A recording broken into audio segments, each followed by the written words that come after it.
తదుపరి కన్యారాశి. కన్యారాశి వారికి ఈ వారం ఆర్థికమైన వ్యవహారాలు అనుకూలంగా ఉన్నాయి. మీ ఆలోచనలు మీ భాగస్వామితో చెప్పి వారిని ఒప్పించి మీరు చేసే నూతన వ్యవహారాలు వలన అధికంగా లాభాలు సాధిస్తారు. కొన్ని ముఖ్యమైన ఆర్థిక అవసరాల కోసం కొన్ని విలువైన స్థిరచరాస్తులను అమ్మవలసి వస్తుంది. వ్యాపార సంబంధమైన విషయాల్లో నిశ్చితంగా పరిశీలించి నిర్ణయాలు తీసుకోండి. ఉద్యోగ సమస్యలకు సంబంధించిన విషయాల్లో ఇంతవరకు మీ అవసరం లేదంటుగా వ్యవహరించిన వారు ఇప్పుడు మీ మీద ఆధారపడతారు. ఇది మీకు సంతోషం కలిగించే అంశంగా మారుతుంది.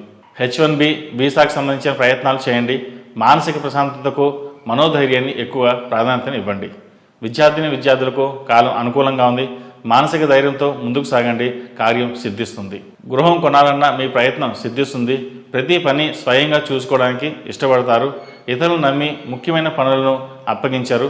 అన్ని కార్యక్రమాలు మీరే చూసుకోవడం మంచిది. దానివల్ల మంచి ఫలితాలు సంప్రాప్తిస్తాయి. మిత్రుల సహకారంతో స్వయంగా నిర్వహించే ధార్మిక కార్యక్రమాలు మరింత ప్రోత్సాహం లభిస్తుంది. అందరినీ మంచి చేసుకునే ప్రయత్నంలో నిజమైన స్నేహితులు దూరం చేసుకునే అవకాశం ఉంది. జాగ్రత్త వహించాలి. ఆరోగ్యపరంగా మంచి ఫలితాలు సాధించడానికి ఆహార శైలిలో మార్పులు చేయవలసి ఉంటుంది. ఆహార నియమాలు పాటించండి. వివాహ ప్రయత్నం చేసుకునే వారికి మంచి సంబంధం కుదురుతుంది. సంతానం లేని వారికి సంతాన ప్రాప్తి కలుగుతుంది.